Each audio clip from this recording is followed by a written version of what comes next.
มหาบุษานพวกเขา We invite all the priests to go outside and stay in front of the altar.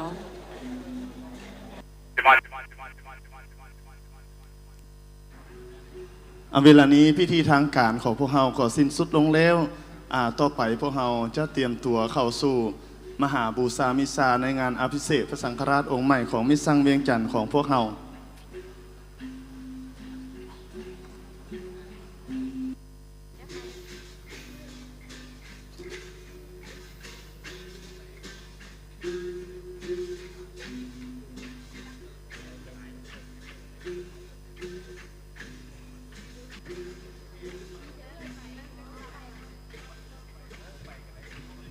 ทรงเดพหัตมาซูนปากข้าพเจ้า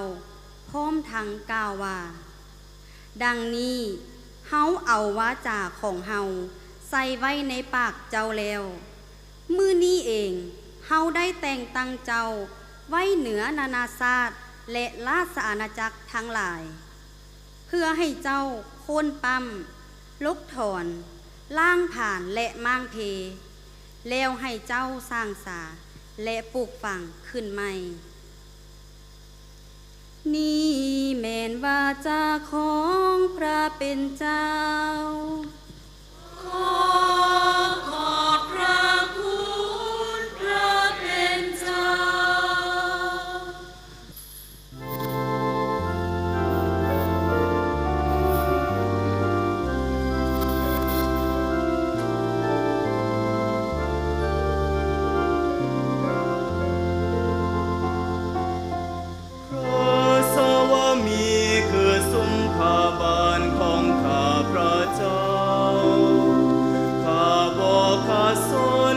อย่าขาดแคลนในสิ่งอันใดพระสวรีคือสุภาพรของข้าพระเจ้าข้าบอกข้าสนหรืออย่าขาดแคลนในสิ่งอันใดพระสวรีคือสุภาพรของข้าพระเจ้าข้าบอกข้าสนอื่นอย่าขาดแคลนในสิ่งอันใดพระองค์พาภาคอยู่ในทงหญ้าอันเขียวสดชื่นพระองค์พาไปเศร้าที่ฝั่งน้ำเพื่อให้พักผ่อน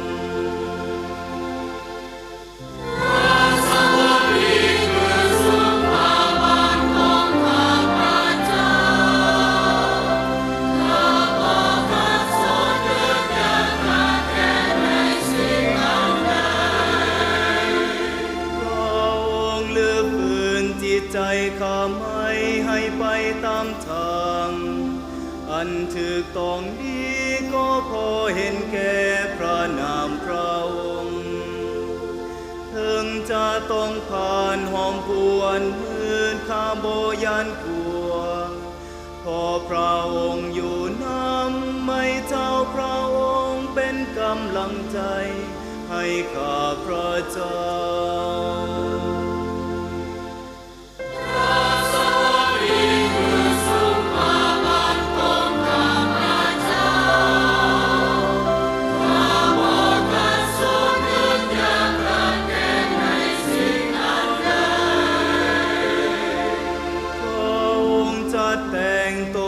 เพื่อข้าต่อหน้าศัตรู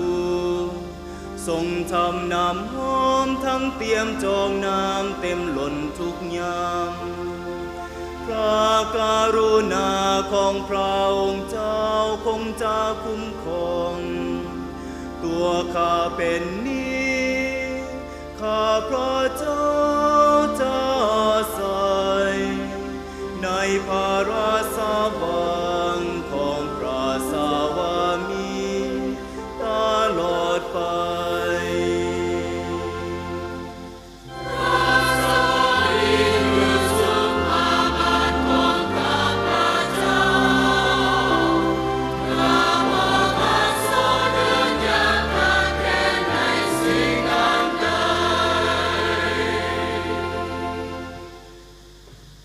จดหมายของนักบุญเปาโลเขียนถึงติโมเธฉบับที่2ด้วยเหตุนี้เฮาขอเตือนเจ้าจงบำรุงพระคุณพระเจ้าที่เจ้าได้หับด้วยการปกมือของเฮานั้นให้มีฤทธิ์มีกำลังยิ่งขึ้นย้อนว่าพระองค์เจ้าบ่ได้ให้พวกเจ้าเป็นคนมีใจย่านกลัวแต่ให้พวกเฮามีใจเข้มแข็งมีความหักและรู้จักบังคับตัวอย่าอายในการยั่งยืนเป็นพยานให้พระองค์เจ้าของเฮาและอย่าอายเฮาผู้ถูกคุ้มขังย้อนพระเจ้าแต่จงร่วมทุกข์ทรมานกับเฮาเพื่อพระวรสารตามกำลังเหือแหงที่พระเป็นเจ้าประทานให้พระองค์ได้ช่วยให้พวกเฮาให้ฮอด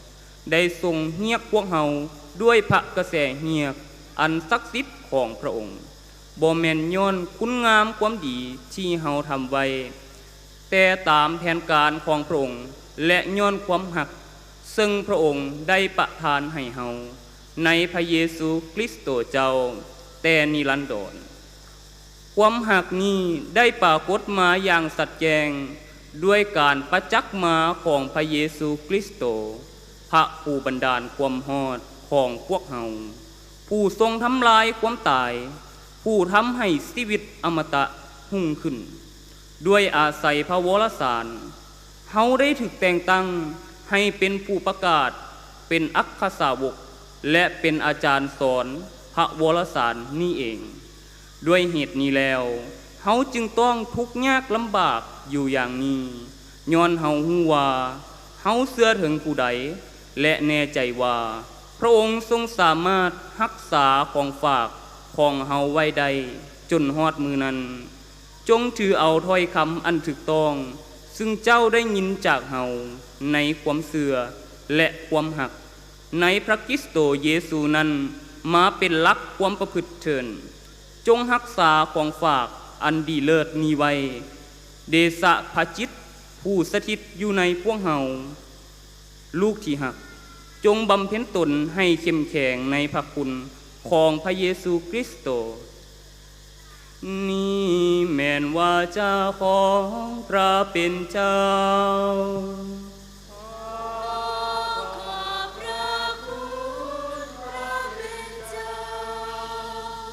ขอเชิญพี่น้องยืนขึ้นเพื่อต้อนรับพระวรสารเชิญเปิดบทเพลงหน้า32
สถิตอยู่นำพวกท่าน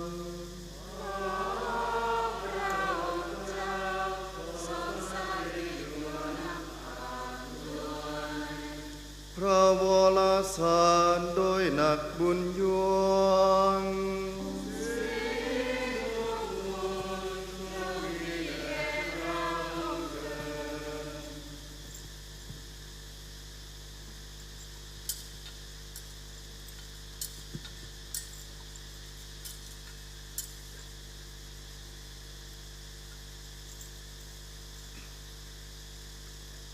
เมื่อรับประทานอาหารแล้วที่แคมป์ฝั่งทะเลสาบพระองค์กล่าวกับซิมอนเปโตรว่าซิมอนบุตรของยวงเจ้าหักเฮากว่าคนเหล่านี้บ่เปโตรทูลตอบว่าโดยพระองค์เจ้าพระองค์ฮู้ว่า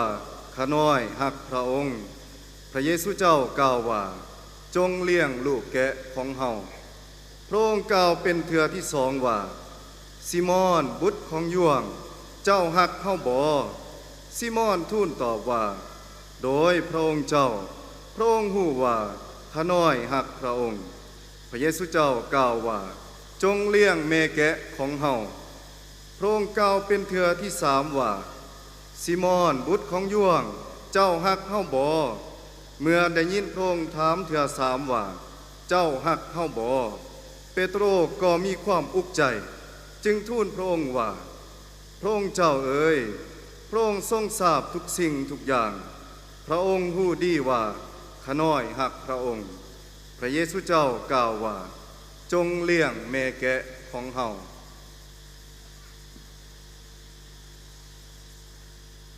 นี่แม่นวาจาของพระคริสต์เจ้า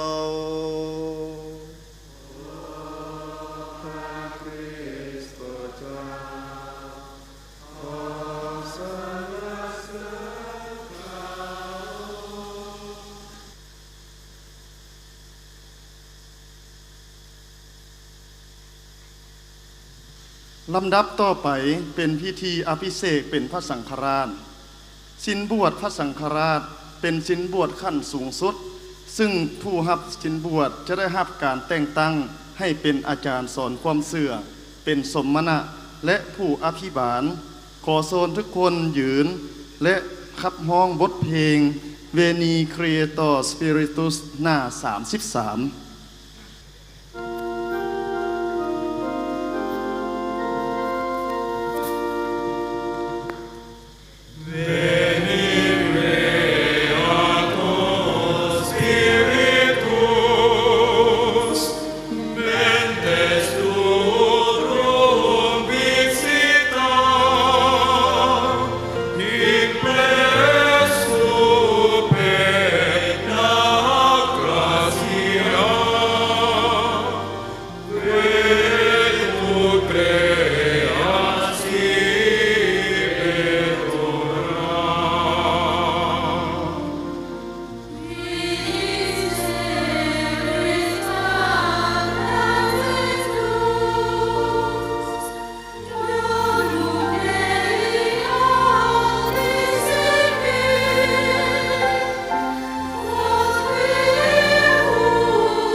อเชิญนั่งลำดับต่อไปเป็นพิธีเสนอผู้รับศีลบวชเป็นพระสังฆราชและอ่านสารแต่งตั้งจากองค์สมเด็จพระสันตะปาปาขอเฮียนเชิญพระการินานลุยมารีริงมังคเนคุณประธานพิธีบวชขอเฮียนเชิญพระสังฆราชยวงมารีเวียนีปรีดาอินทิราชขอเฮียนเชิญพระสังฆราชอันเรสุขสวัสดิ์นวลอาสาพระสังฆราชผู้ห่วมพิธีบวชมาที่ด้านหน้าพระเทน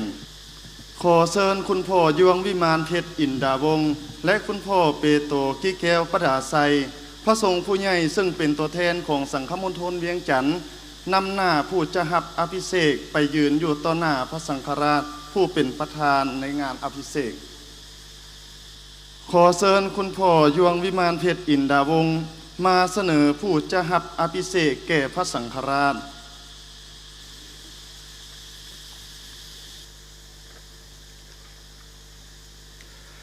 พระสังฆราชที่เคารพ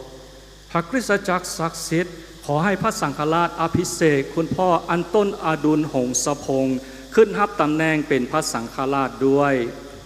คุณพ่อมีสารแต่งตั้งจากองค์สมเด็จพระสันตะปาปามาแล้วบ่โดยข้าน้อยมีแล้วเชิญคุณพ่ออ่านให้แถวฟังพิบาลและคุณงามความดีต่างๆของเจ้าดังนั้นหลังจากที่ได้ฟังคำแนะนำของสมณกระทรวงว่าด้วยการประกาศข่าวประเสริฐและอาศัยสิทธิอำนาจอัครสาวกของเฮาจึงแต่งตั้งและสถาปนาเจ้าเป็นสังฆราชคนใหม่ของมิสังเวียงจันทน์พร้อมทางมอบสิทธิและหน้าที่ทั้งหมดที่เกี่ยวข้องกับตำแหน่งนี้ให้เจ้าปฏิบัติเหมือนดังนายสุมพบาลและบิดาตามที่ได้กำหนดไว้ในกฎหมายของพระคริสตจักรเจ้าสามารถรับศีลบวชเป็นพระสังฆราชนอกกรุงโรมด้วยการปกมือของสังฆราชคาทอลิกองค์หนึ่งที่เจ้าเลือกเองได้หลังจากที่เจ้าจะได้ยั่งยืนความเชื่อและปฏิญาณว่าเจ้าจะมีความจงรักภักดีต่อเฮาและต่อผู้สืบตำแหน่งเฮาตามกฎหมายของพระคริสตจักรต่อจากนั้นเจ้าจะสามารถแจ้งให้บรรดาพระสงฆ์และสัตบุรุษทั้งหลายในมิสังเวียงจันทน์หูถึงการแต่งตั้งของเจ้าใดส่วนเฮาก็ตุกเตือนพวกเขาให้ฟังความเจ้าและปฏิบัติตามด้วยความหักในที่สุดลูกที่หักเอ๋ยเฮาขอฝากหน้าที่การเป็นสังฆราชของเจ้าไว้กับการวิงวอนของพระนางพรหมจารีมาริอามารดาพระคริสตจักรขอให้คำวิงวอนของพระนางผู้ได้คำสู่การสวดภาวนาของบรรดาอัครธรรมทูตอยู่ห้องสันเถิงช่วยให้เจ้าได้รับพระคุณพระพรที่จำเป็นเพื่อเจ้าจะได้ปฏิบัติภารกิจนี้อย่างซื่อสัตย์อยู่กรุงโรมอาสนวิหารแห่งลาเตราโนวันที่23ธันวาในปีแห่งพระคุณ2024ซึ่งกงกับปีที่12ในการปกครองพระคริสตจักรของเฮาขอเชิญพี่น้องครับบทเพลงจงโมทนาคุณพระผู้เป็นเจ้า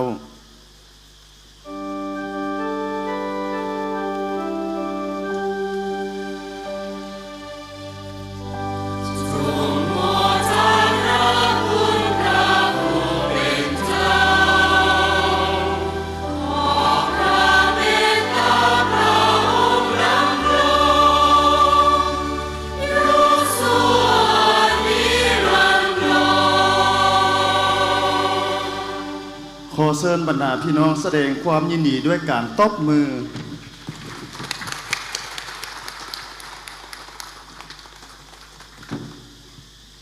ต่อไปพระสังฆราชผู้อภิเษกจะให้คำโอวาทกับบรรดาคณะสงฆ์นักบวชสัตบุรุษและผู้รับการอภิเษกขอเชิญผู้จะรับการอภิเษกคุกเข่าต่อหน้าพระสังฆราช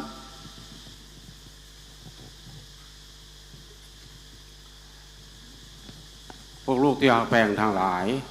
จงพิจารณาให้ดีว่าน้องของพวกเราคนผู้นี้หันจะได้ตำแหน่งเป็นพระสังฆราชเพื่อออกไปเป่าประกาศพระวรสารทั้งคุ้มครองรักษาและทำให้นานาชาติ มาเป็นสกรอันศักดิ์สิทธิ์ของพระองค์เพื่อให้เวียกงานถาวรสืบต่อไปจนถึงวันสิ้นพิภพพวกอาคาสาวกก็ได้เลือกเอาผู้ที่สวยเวียกพวกที่ได้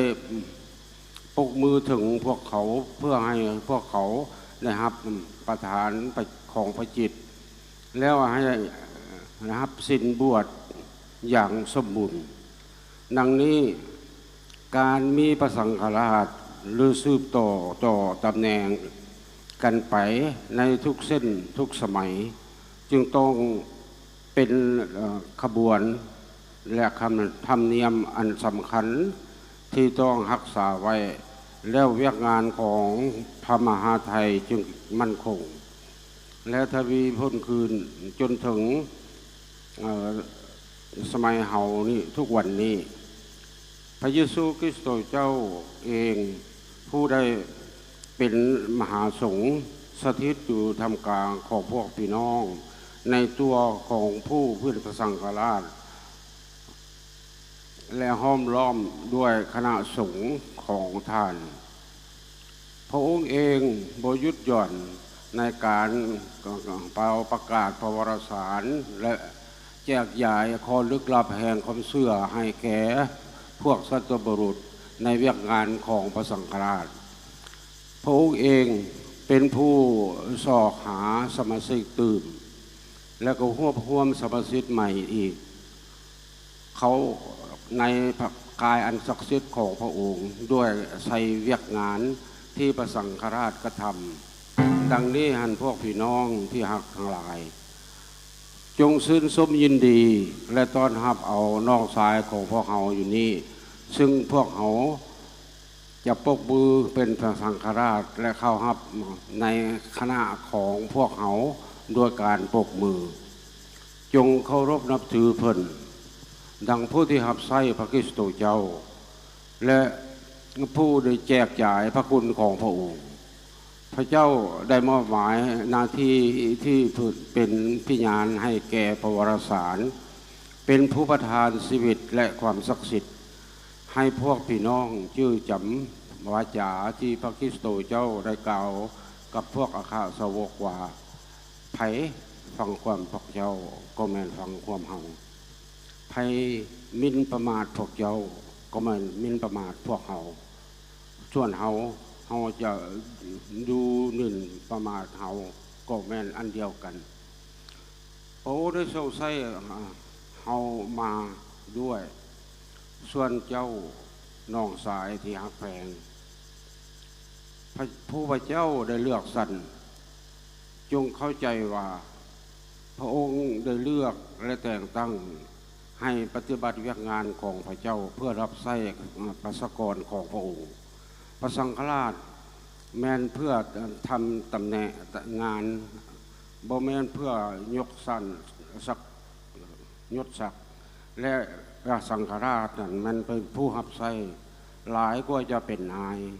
ย้อนพระเจ้าได้สั่งบอกว่าไผ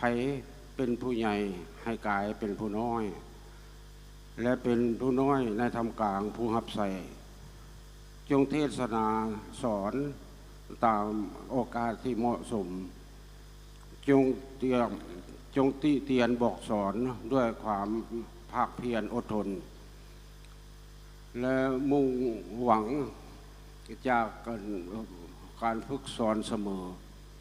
ในเวลาสวดภาวนาและถวายมหาบูชามิสาเพื่อประสกรของพระเจ้าจงเอาใจใส่สอนขอพระคุณต่างๆน้องต้องเป็นผู้เฝ้ารักษาเบิ่งแยงและแจกจ่ายพระคุณของพระคริสต์เจ้าอย่างซื่อสัตย์สุจริตอยู่ในสังฆมณฑลที่พระเจ้าได้มอบหมายให้พระบิดาเจ้าได้เลือกเอาน้องเพื่อเบิ่งแยงคุ้มครองครอบครัวของพระองค์แล้วน้องจงระลึกถึงพระคริสต์ในสมภบาลผู้ใจดีที่รู้จักแก่ของตนทุกตัวและแก่ทุกตัวก็รู้จักพระองค์ด้วยและยัง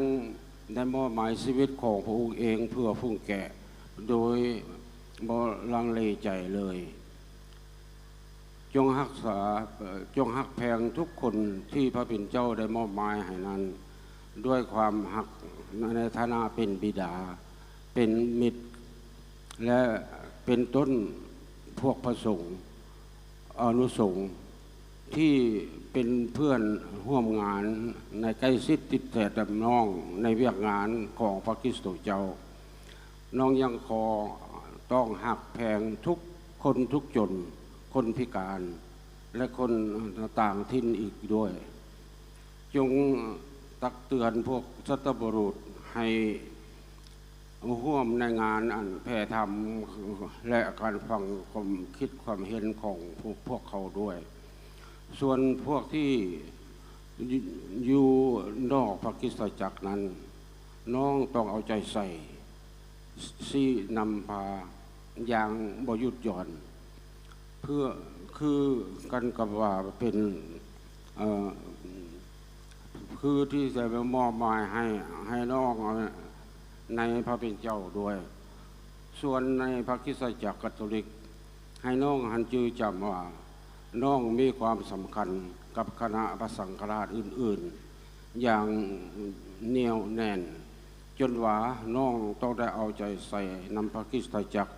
บนอื่นอีกด้วยและดังจำยึกจำใจช่วยเหลือพระคริสตจักรที่มีความทุกข์ร้อนด้วยในนามของพระบิดาจงเอาใจใส่เบิ่งแยงพุ่งแกะทั้งมวลที่พระจิตเจ้าได้ตั้งน้องให้เป็นผู้ต่างหน้าในนามของพระบุตรเจ้าผู้น้องเองทำหน้าที่เป็นอาจารย์เป็นสงฆ์และเป็นนายส้มพระบาลแทนพระองค์ในนามของพระจิตเจ้าผู้เป็นบันดาลชีวิตให้พระคริสตจักรและผู้บันดาลให้ความอ่อนแอของพวกเขามีแห้งมีกำลังตื่มขึ้นด้วยอาศัยผลิตานุภาพของพระองค์ลำดับต่อไปเป็นการให้คำสัญญาของผู้รับการอภิเษกเพื่อความมั่นใจอีกครั้งหนึ่งพระสังฆราชจะถามผู้รับอภิเษกต่อหน้าสัตบุรุษถึงความเชื่อที่จะต้องรักษาไว้และภารกิจที่จะต้องปฏิบัติ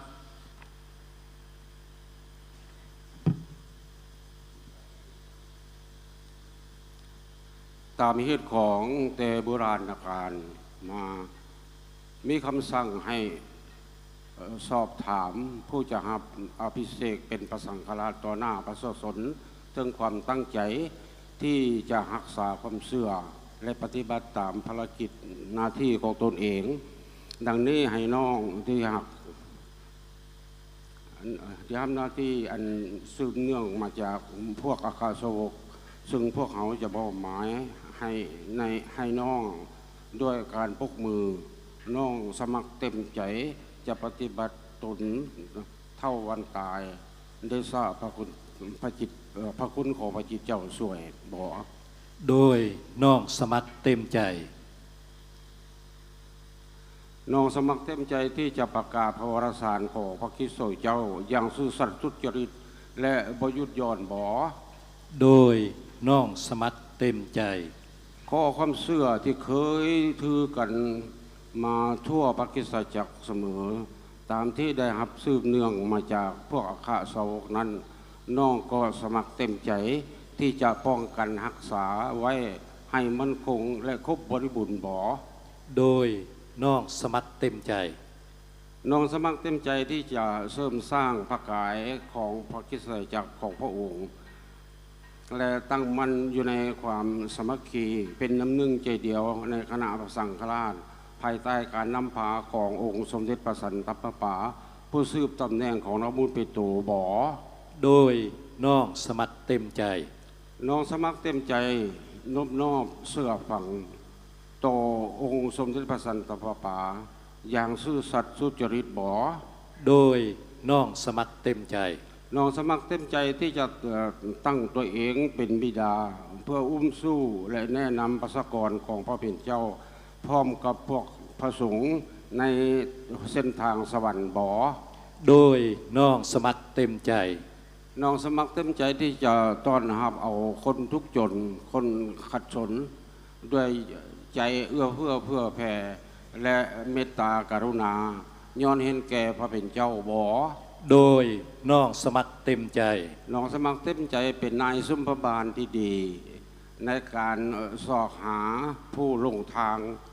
เข้ามาหาในพุ่งแก่ของพระคริสต์บ่โดยน้องสมัครเต็มใจน้องสมัครเต็มใจวอนขอพระเป็นเจ้าผู้ทรงฤทธานุภาพอุทิศให้ประสกรอย่างบ่หยุดหย่อนและถือตามหน้าที่ของน้องในฐานะเป็นพระสังฆราชอย่างบ่มีความตองติใดๆน้องสมัครเต็มใจบ่โดยน้องสมัครเต็มใจด้วยอาศัยพระคุณพระเจ้าสวยน้องสมัครเต็มใจขอพระเป็นเจ้าจงกระทำให้คุณงามความดีที่พระองค์ได้ประสงค์เริ่มต้นในตัวของน้องนั้นได้สำเร็จบริบูรณ์ไปด้วยเถิดก่อนที่ผู้จะหับพิธีบวชจะได้หับการปกมือเฮาวิงวอนขอพระจิตเจ้าเสด็จมาเพื่อแต่งตั้งท่านให้เป็นพระสังฆราชผู้ได้หับการแต่งตั้งต่อไปนี้เป็นการขับบทเพลงนักบุญทั้งหลายขอเชิญทุกคนยืนขึ้นพระสังฆราชจะสวดบทภาวนา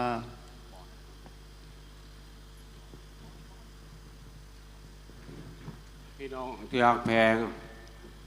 ให้พวกเขาอ้อนวอนขอพระเป็นเจ้า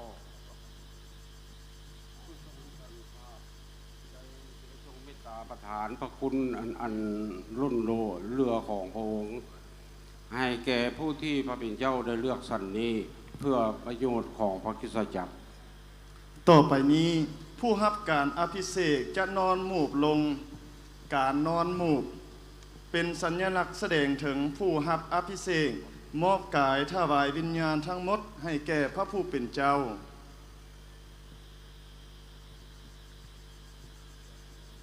ขอเชิญบรรดาพระสังฆราชคู่เข่าบรรดาพระสงฆ์และทุกคนยืนไว้หน้าไปหาพระแทนขอเชิญครับบทเพลงวิงวอนนักบุญทั้งหลายหน้า39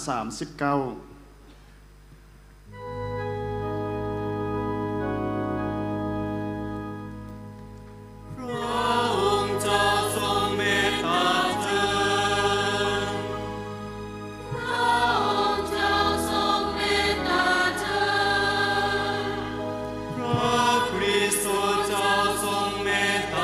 เ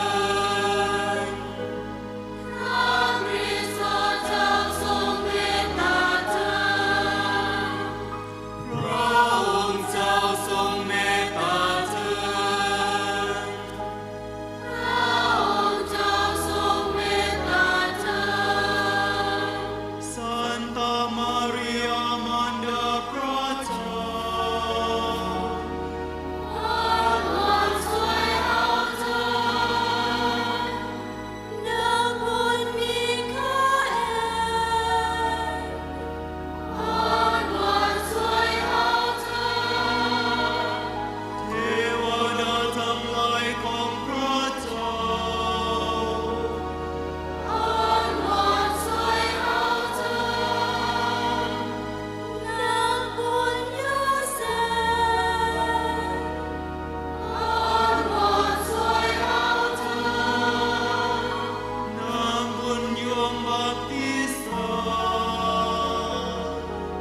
เจ้าโปรดสดับฟังคำวิงวอนของพวกข้าพเจ้าและประทานพระคุณทางกำลังเหื่อแหงให้ผู้รับใช้ของพระองค์ผู้นี้เพื่อจะได้เป็นสงฆ์อย่างครบบริบูรณ์เถิดเดชะพระคริสโตพระเจ้าของข้าพเจ้าทั้งหลายขอเชิญบรรดาพระสังฆราชและบรรดาพระสงฆ์ยืนส่วนพี่น้องสัตบุรุษเชิญนั่งลำดับต่อไปนี้เป็นพิธีที่สำคัญและเป็นศูนย์กลางของงานอภิเษกพระสังฆราชเป็นการปกมือของพระสังฆราชผู้อภิเษกและบรรดาพระสังฆราชผู้ร่วมพิธีซึ่งมีความหมายว่าเป็นการอภิเษกประทานพระคุณของพระจิตเจ้าพร้อมทั้งพระหน้าที่บันดาลความศักดิ์สิทธิ์และเป็นการประทานอำนาจหน้าที่ในการสั่งสอนและปกครองเพื่อเป็นการมอบอำนาจในการทำหน้าที่ที่ได้รับให้สำเร็จตามฐานดลศักดิ์ของการเป็นพระสังฆราชผู้รับการอภิเษกจะคุกเข่าต่อหน้าประธานเพื่อรับการปกมือจากผู้อภิเษกและคณะพระสังฆราช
ลำดับต่อไปจะเชิญพระคัมภีร์และผู้อภิเษกจะวางพระคัมภีร์ถึงหัวของผู้รับการอภิเษกซึ่งมีความหมายว่าเป็นการประทานพระจิตเจ้าซึ่งแสดงออกโดยการปกมือและการวางพระคัมภีร์ถึงหัวผู้นั้นโดยแสดงให้เห็นว่าพระสังฆราชคือผู้ที่ได้รับการสถาปนาขึ้นโดยพระจิตเจ้าและพระวจาของพระเจ้า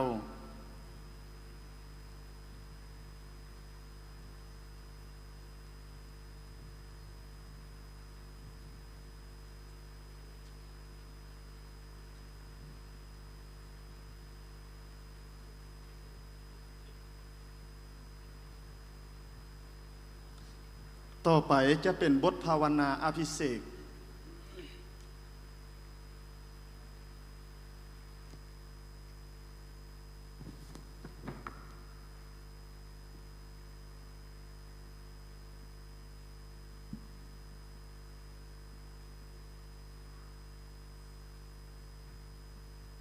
โอ้พระเจ้าพระบิดาของพระเยซูคริสต์พระเจ้าของเราทั้งหลายแม่นพระบิดาผู้ทรงฤทธิ์เมตตาและอารีอ่อนหวานแม่นพระเจ้าแห่งความบรรเทาทุกอย่างพระองค์สถิตอยู่สวรรค์สูงสุด แล้วก็ทรงเอาพระทัยใส่เบิกแยงโลกมนุษย์พระองค์รู้จักทุกสิ่งทุกอย่างก่อนจะเกิดมาได้ทราบพระเมตตาแห่งพระคุณของพระองค์ได้สร้างระบบขึ้นมาเพื่อพระคริสตจักรของพระองค์แต่เดิมมาพระองค์เจ้าได้ทรงเลือกเอาประสกรผู้ชอบธรรมที่มาจากเสื้อสายของอับราฮัมพระองค์ได้แต่งตั้งผู้เป็นหัวหน้าและเป็นสงฆ์ซึ่งมีหน้าที่รับใช้อยู่ในพระวิหารของพระองค์เสมอไปดังนั้นตั้งแต่ต้นโลกสร้างโลกมาพระองค์เจ้าได้ทรงพอพระทัยให้พวกที่พระองค์เจ้าได้ทรงเลือกสรรและย่องยอสรรเสริญถวายเกียรติแด่พระองค์ขอเฮียนเชิญพระสังฆราชประธานพิธีบวชและบรรดาพระสังฆราชผู้ห่วมพิธีบวชนบมือห่วมภาวนาโอ้พระองค์เจ้าบัดนี้ขอพระองค์ทรงพระจิตองค์ประเสริฐองค์ผู้ทรงฤทธานุภาพและที่มาจากพระองค์นั้นลงมาอย่างพระสงฆ์ผู้ที่พระองค์เจ้าได้เลือกสรรไปให้เถิดพระองค์เองได้ประทานพระจิตองค์เดียวนี้ให้แก่พระคริสต์เจ้าพระบุตรสุดที่รักของพระองค์และพระเยซูเจ้าเองก็ได้ประทานพระจิตนั้นให้แก่พวกอัครสาวกผู้ที่ได้แต่งตั้งพระคริสตจักรขึ้นอยู่ทั่วโลกทั่วทุกบ่อนเมื่อดังพระวิหารของพระองค์เพื่อถวายสิริมงคลและย่องยอสรรเสริญพระนามของพระองค์เสมอไปโอพระบิดาผู้ทรงทราบในหัวใจของมนุษย์โปรดให้พวกที่พระองค์ได้เลือกสรรเป็นพระสังฆราชนี้ได้เป็นนายสุภบาลแห่ง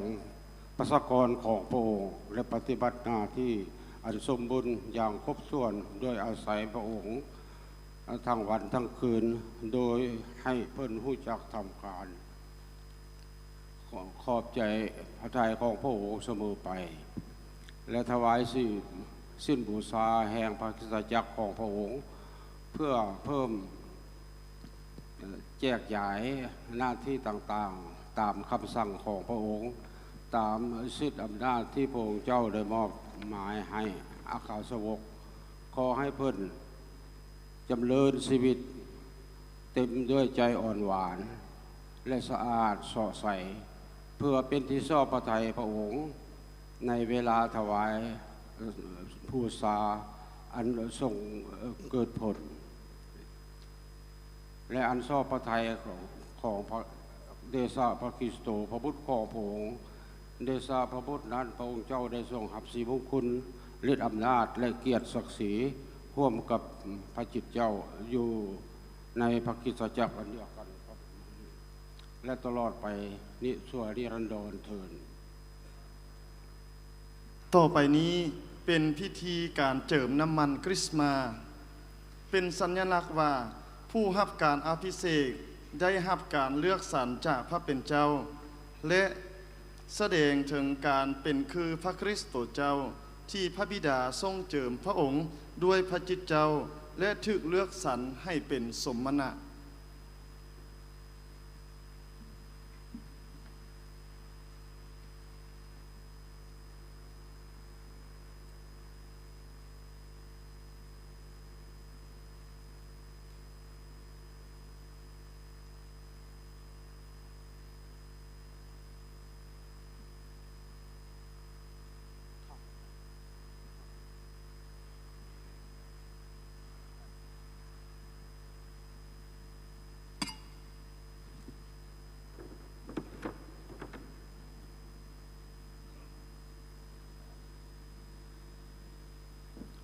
ขอพระเจ้าได้โปรดให้ท่านมีส่วนในศักดิ์สงฆ์อันล้ำเลิศของพระคริสต์เจ้าได้เสริมทานด้วยน้ำมันศักดิ์สิทธิ์นี้ขอพระองค์ทรงสาดพระพรอนุดมสมบูรณ์มาจากสวรรค์ให้เพื่อทำให้เวียกงานของพระองค์และของทานเกิดมากออกผลเสมอเถิด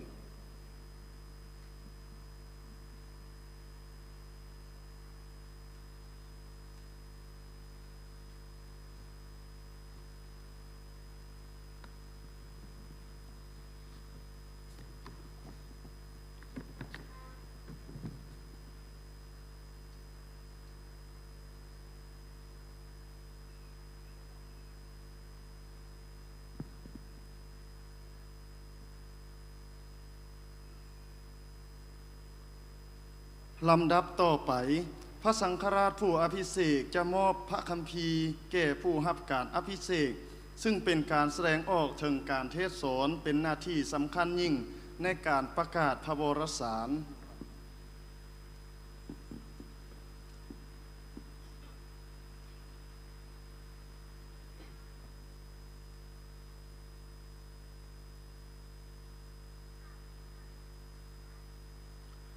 จงรับเอาพระวรสารจงเป่าประกาศพระวจาของพระเจ้าด้วยความภาคเพียรอดทนและมุ่งหวังอย่างฝึกสอนเสมอ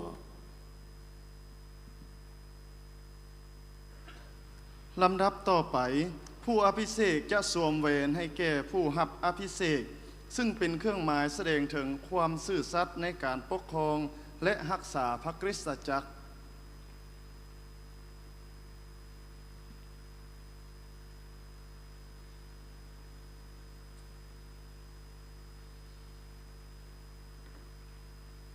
จงรับเอาแหวนวงนี้อันเป็นเครื่องหมายความสัตย์ซื่อคือว่าจงเฝ้ารักษาพระคริสตจักรที่ยอดฮักของพระเป็นเจ้าไว้ให้ครบถ้วนด้วยความหักความเสื่อและให้บริสุทธิ์พุทธผ่องลำดับต่อไปผู้อภิเษกจะมอบกระโจมแก่ผู้รับการอภิเษกซึ่งเป็นเครื่องหมายที่แสดงถึงเกียรติยศที่มาจากความศักดิ์สิทธิ์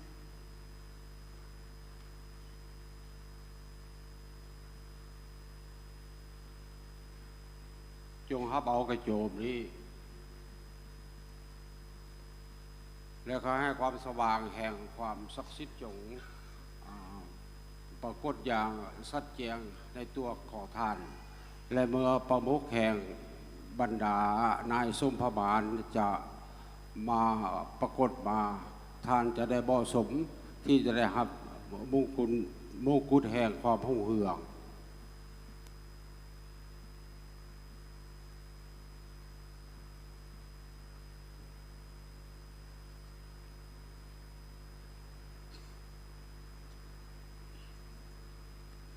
ลำดับต่อไป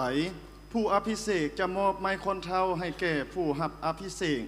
ซึ่งเป็นเครื่องหมายแสดงถึงหน้าที่ของผู้อภิบาลในการเอาใจใส่ดูแลและปกครองพระคริสตจักรของพระองค์จงรับเอาไม้คนเท้าอันเป็นเครื่องหมายหน้าที่ของนายสมภบาลจงรับเอาใจใส่เบิ่งแยงผู้แกะทั้งมวลซึ่งพระองค์เจ้าซึ่งพระจิตเจ้าจะได้แต่งตั้งท่านให้เป็นนายเลี้ยงเพื่อได้คุ้มครองพระคริสตจักรของพระองค์พิธีบวชพระสังฆราชสำเร็จบริบูรณ์แล้วพระสังฆราชประธานพิธีบวชจะเชิญพระสังฆราชใหม่ขึ้นนั่งเทิงบัลลังก์ท่ามกลางพระสังฆราช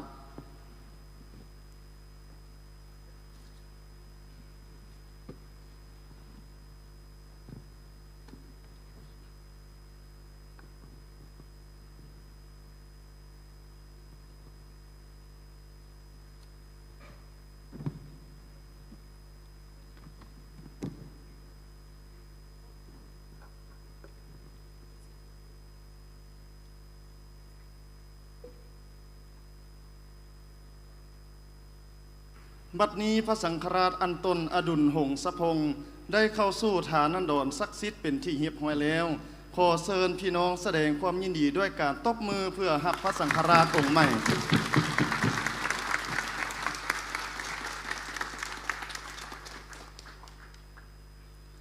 ต่อไปขอเชิญพระสังฆราชอันตนอดุลหงสะพงออกมายืนอยู่ต่อหน้าพระเทน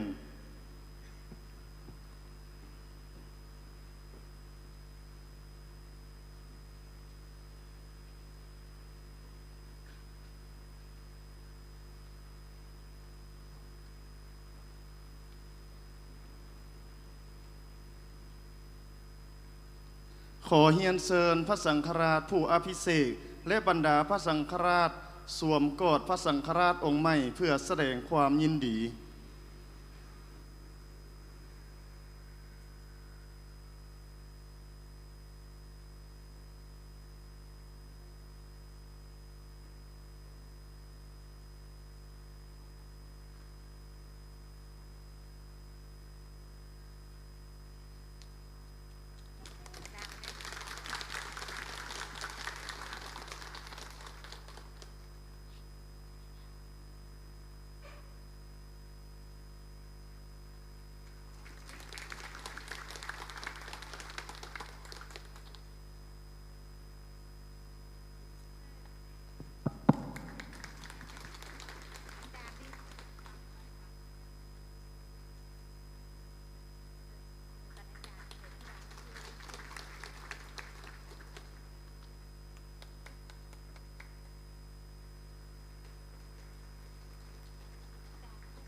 ขอเชิญพระสงฆ์สังฆมณฑลเวียงจันทน์ขึ้นมาแสดงคารวะต่อพระสังฆราชองค์ใหม่ของสังฆมณฑลเวียงจันทน์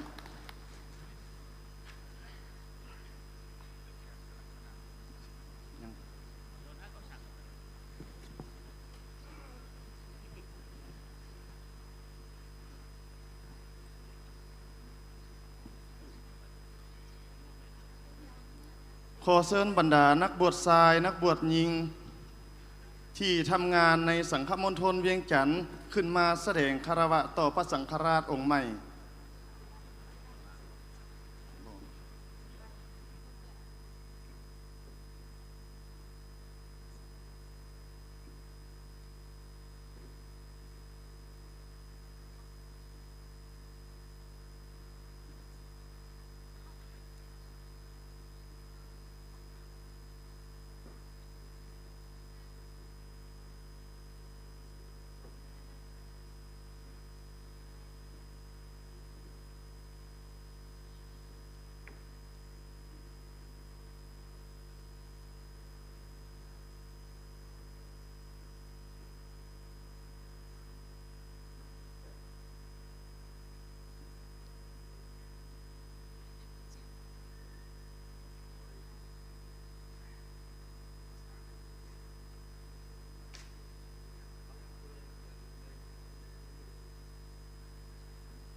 ขอเชิญเณรกลางของสังฆมณฑลเวียงจันทน์ออกมาแสดงความเคารพต่อพระสังฆราชองค์ใหม่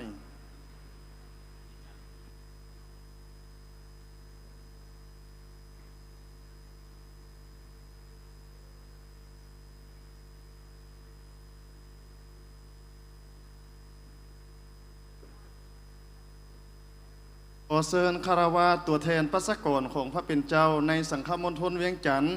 ขอเชิญตัวแทนกลุ่มต่างๆกลุ่มที่ใช้ภาษาลาวภาษาเวียดนามและภาษาอังกฤษออกมาแสดงความเคารพต่อพระสังฆราชองค์ใหม่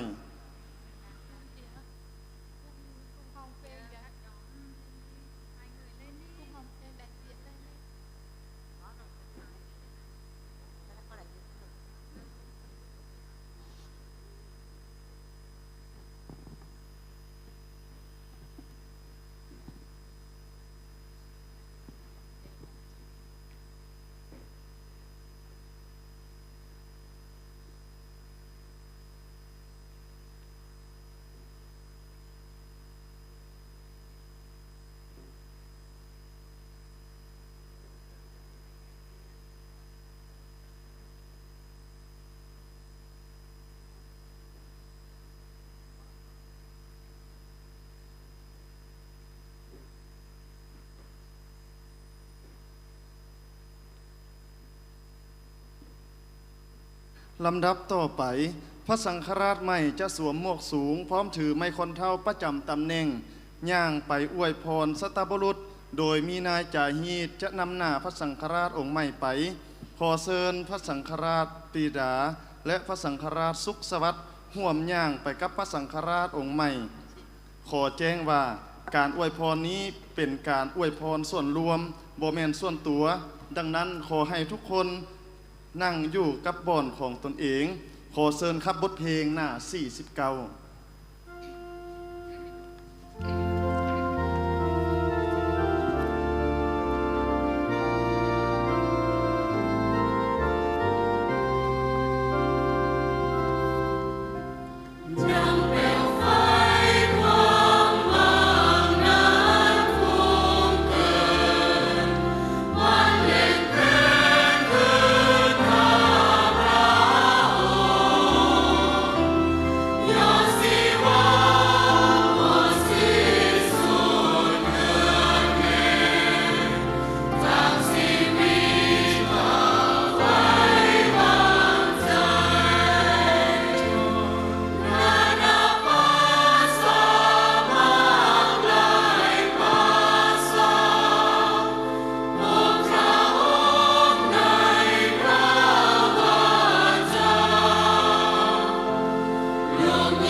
ต่อไปเป็นภาคถวายมหาบูชามิซา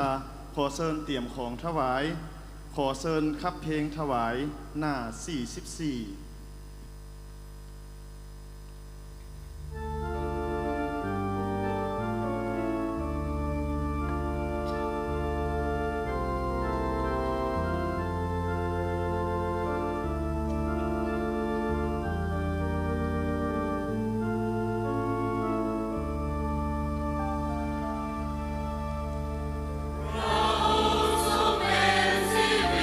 ของข้า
เชิญยืนขึ้น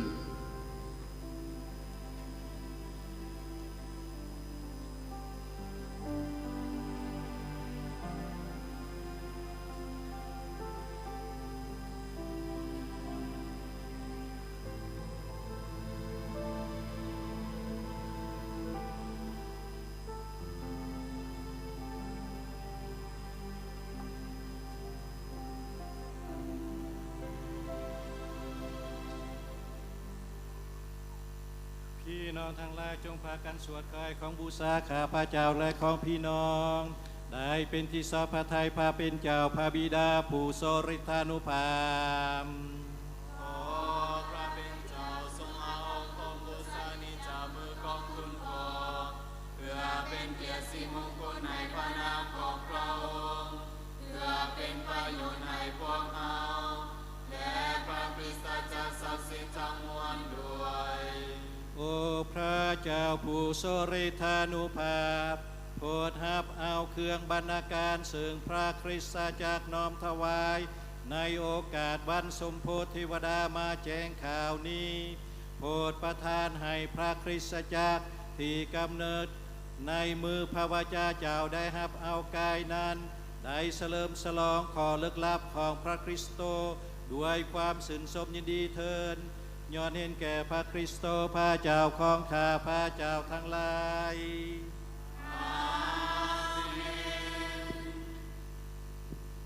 ขอพระองค์เจ้าทรงสถิตอยู่นำพวกท่านขอพระองค์เจ้าทรงสถิตอยู่นำท่านด้วยเชิญโยกจิตใจขึ้นหาพระผู้เป็นเจ้าดวงใจพวกเราห่วงสานีกับพระองค์เจ้าแล้วจงสลองสรรเสริ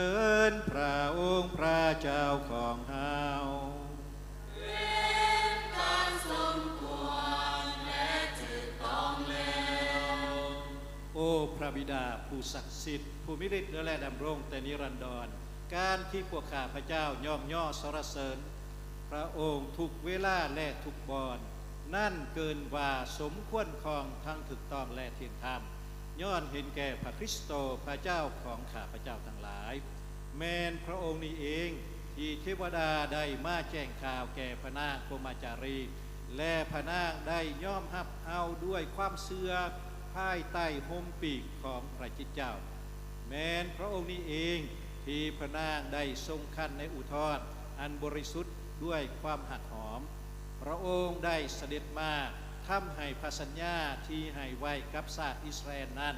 สำเร็จบริบูรณ์ไปและให้นาชาติได้สมปรารถนาจนเกินความขาดหมายด้วยเหตุนี้พวกข้าพระเจ้าจริงขอรวมเสียงกับบรรดาเทวดายองยอสรรเสริญถวายชีมงคลแด่พระองค์ด้วยปากาศตลอดไปว่า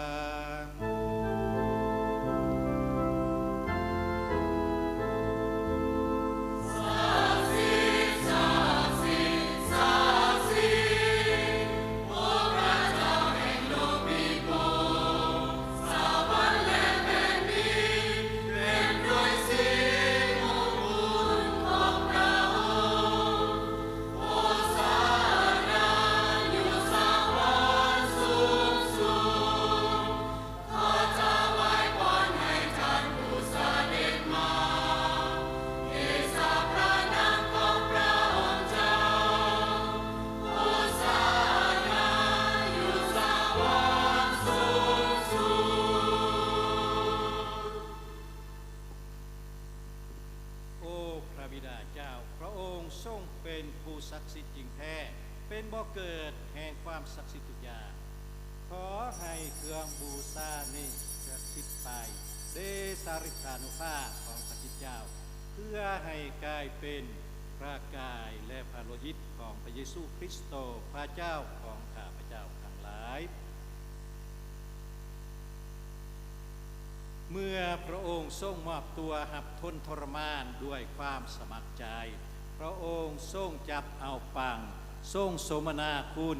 ทรงบีแบงแล้วยืนให้พวกลูกศิษย์พร้อมทั้งกล่าวว่า จงหับเอาและหับประทานด้วยกันทุกคนเถิดนี่แหละกายของเฮาที่จะถึกมอบเพื่อพวกเจ้าดังเดียวกันเมื่อหับประทานอาหารแล้วพระองค์ทรงจับเอาจอกนี้ทรงสมนาคุณแล้วยืนให้พวกลูกศิษย์พร้อมทางกล่าวว่าจงหับเอาและดื่มด้วยกันทุกคนเถิดนี่แหละจอกโลหิตของเฮาแม้นโลหิตแห่งพระสัมพันธ์ไมตรีใหม่และถาวรนิรันดรที่จะไหลหลั่งออกมาเพื่อพวกเจ้าและคนทั้งหลายเป็นการไถ่บาปทั้งมวลจงกระทำกิจการนี้เพื่อเป็นที่ลำลึกถึงเฮา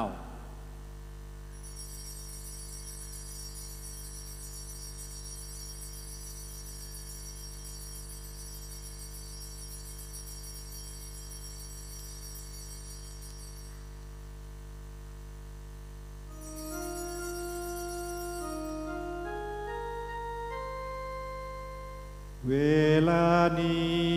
พวกเฮาสะเลิมสะลองขอเลิกลาบแห่งความเสื่อม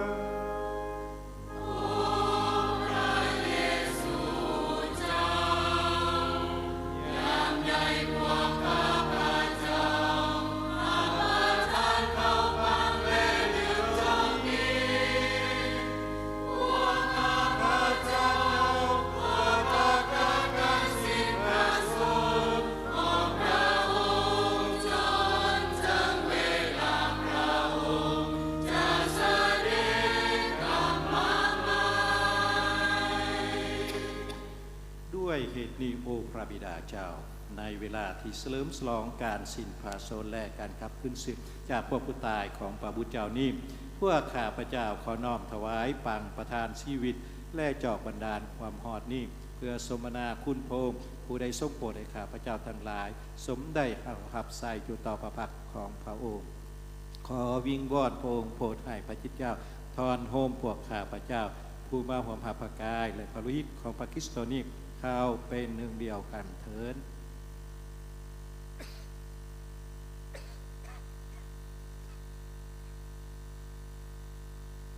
โอ้พระองค์เจ้าขอทรงพระกรุณาล้ำลึกถึงพระคริสตจักรที่แพร่ผายอยู่ทั่วโลก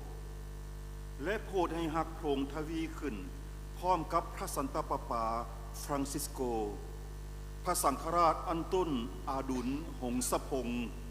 และพวกที่มีภาระหน้าที่ดูแลรักษาพระสกรของพระองค์ด้วย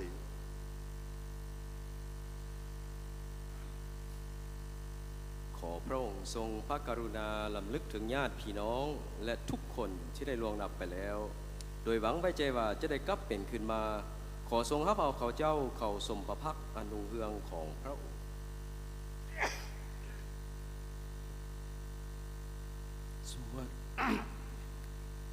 ส่วนพวกข้าพเจ้านี่ขอพระองค์ทรงพระเมตตาโปรดให้สมได้ห่วงชีวิตนิรันดรได้ย่องย่อสรรเสริญและถวายสัตุการแด่พระองค์พร้อมกับพระมารดาภูมิจารีมาริยานาคบุญโยเซสามีของพระนาคบรรดาอาคาธรรมทูตบุญราศีโจเซฟเตียและหมู่เพื่อนและนักบุญทั้งหลายผู้ใดเป็นที่ชอบพระทัยพระองค์ในแผ่นดินนี้ย้อนเห็นแก่พระคริสโตพระบุตรของพระองค์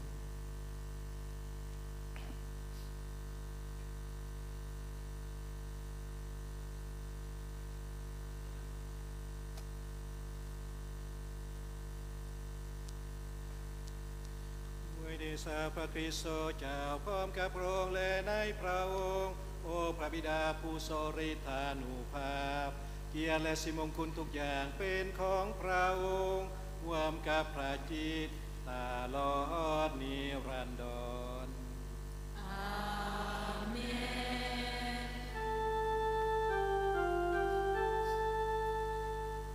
ย้อนพระมหาไทยพระองค์เองได้ทรงสถาปนาแต่งขึ้นและมีดำรัสสั่งไว้พวกเขาจริงหานกล่าวว่าพ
กรุณาให้พวกข้าพระเจ้าวิจารความช่วยทั้งหลายและประทานสันติสุขให้ตลอดชีวิตอาศัยพระเมตตากรุณาของพระองค์ขอให้พวกข้าพระเจ้าวิจารบาปเสมอไปและปลอดภัยทุกอย่างเดี๋ยวนี้พวกข้าพระเจ้าของทาหับความบรมมาสูและการเสด็จกลับมาใหม่ของพระเยซูคริสต์พระผู้บันดาลความหอนย้อนพระพาราไซวิธานุภาพและสีมงกุฎเป็นของพระองค์ตลอดนิรันดรโอ้พระเยซูคริสต์เจ้าย้อนพระองค์ได้ทรงกล่าวแก่พระอัครธรรมทูตว่าเฮามอบสันติสุขให้พระเจ้าเฮาประทานสันติสุขของเฮาให้พระเจ้าขอพระองค์อย่าถือซาบาปต่างๆของพวกข้าพเจ้าแต่ขอพระองค์ทอดพระเนตรความเสื่อแห่งพระคริสตจักรของพระองค์โปรดกรุณาประทานสันติสุขและเอกภาพให้พระคริสตจักรนั้นตามน้ำพระทัยของพระองค์ผู้ดำรงชีวิตและสาเวยราตลอดนิรันดรสันติสุขพระองค์เจ้าจงอยู่นามพวกท่านสันติสุขพระองค์เจ้าจงอยู่นำท่านด้วยขอเชิญพี่น้องมอบสันติสุขของพระคริสต์เจ้าให้แก่กันและกัน